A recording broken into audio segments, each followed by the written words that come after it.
ცვლილება საყოველთაო ჯანდაცვის პროგრამაში პაციენტს მისთვის ასურველი სამედიცინო მასალების მისაღებად სახელმწიფო პროგრამის დატოვება აღარ მოუწევს. ახალი რეგულაციით მოქალაქეს შეუძლია რომ ძვირადღირებული და უფრო ხარისხიანი სამედიცინო იმპლანტებისთვის თანხა ჯიბიდან დაამატოს. ოპერაციასთან დაკავშირებულ ყველა სხვა ხარჯს კი მას კვლავ სახელმწიფო აუნაზღაურებს.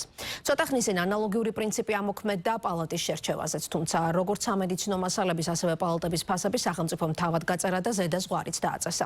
საყოველთაო ჯანდაცვის პროგრამიდან გაუსვლელად სახარჯი მასალების და სხვადასხვა დამატებითი სერვისის საკუთარი ხარჯებით ანაზღაურების უფლება წლების განმავლობაში ექიმებისა და მოქალაქეების ერთ-ერთი მთავარი მოთხოვნა იყო. პაციენტებს, რომლებსაც მენჯბარწაკის ოპერაცია ესაჭიროებათ, დღეიდან შეუძლიათ თანხის დამატებით სასურველი იმპლანტი თავად დაირჩიონ. ოპერაციის და სხვა ხარჯებს კი სახელმწიფო დაფარავს. დღემდე მოქმედი წესით სასურველ იმპლანტს პაციენტები მხოლოდ იმ შემთხვევაში იღებდნენ, თუ კი საყოველთაო ჯანდაცვის პროგრამას ერთჯერადად დატოვებდნენ, ანუ როგორც იმპლანტის, ისე ოპერაციის და ყველა სხვა ხარჯი თავად უნდა დაეფარათ, რაც საკმაოდ დიდ თანხებს აღწევდა. ცვლილება არ ნიშნავს იმას, რომ პაციენტს თანხის დამატება ნებისმიერ შემთხვევაში მოუწევს. მას შეუძლია სახელმწიფო პროგრამით დაფინანსებული იმპლანტებითაც ისარგებლოს, რომლებიც როგორც სამინისტროში ამბობენ, საერთაშორისო სტანდარტების შესაბამისია. თვითონ ექიმისა და პაციენტის შეფასებით საუკეთესო მასალით მოხდება ოპერაციის ჩატარება, ასეთ შემთხვევაში გაჩნდება შესაძლებლობა, რომ კომბინირებული სახელმწიფოს თანამონაწილეობით და პაციენტის ფინანსური დანახარჯით რომ მოხერხდეს ასეთი პროტეზების შეძენა და შესაბამისად ოპერაციების დროს მათი გამოყენება. ხანგრძლივი მუშაობის შედეგად დღეს სამედიცინო დაწესებულებების სამინისტრო შევჯერდით იმასთან დაკავშირებით, რომ შეიძლება დავაწესოთ სპეციალური ფასდამატი, რომელიც საშუალებას მისცეთ მაქსიმალურად არჩევის საშუალება მიეცეს პაციენტსაც და კლინიკას.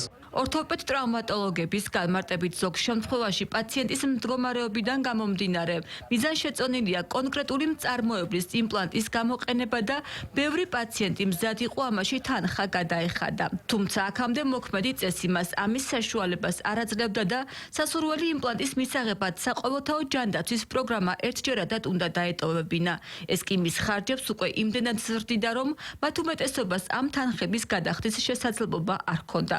დღეიდან ამოქმედებული სიახლე ასეთ პაციენტებს უფრო ხარისხიანი მკურნალობის შესაძლებლობას აძლევს. არჩევანი სპექტრი გაიზრდება, ოპერაციების არჩევანი უფრო მრავალფეროვანი გახდება და რაც მე ვთვლი, რომ რაოდენობრივადაც გაზრდის, რადგან არსებობდა კონტინგენტი, რომელიც უბრალოდ ვერ ტოვებდა დაფინანსების სისტემას, იმიტომ რომ ის ვერ გადაიხდიდა სრულად თანხას. ესეთი პაციენტები ფაქტურად არსებობდა, რომელიც ვერ იკეთებდნენ საერთოდ ოპერაციას. შესაბამისად, ეს გაზრდის როგორც ოპერაციულ ხარისხს, ოპერაციების რაოდენობასაც. ხომ არაჩენს სიახლე პაციენტებისთვის ახალ რისკს კლინიკებმა იმპლანტებზე მაღალი ფასები დააწესონ. ამ კითხვაზე პასუხისას კლინიკების ასოციაციის სამეთვალყურეო საბჭოს თავმჯდომარე ამბობს, რომ ფასები დარეგულირებულია. დარეგულირდა აი ამ დადგენილებით, რომელიც დამტკიცდება, არის კონკრეტულად განსაზღვრული ამა თუ იმ ბრენდის იმპლანტი რა ღირებულებით უნდა იქნას დაფარული.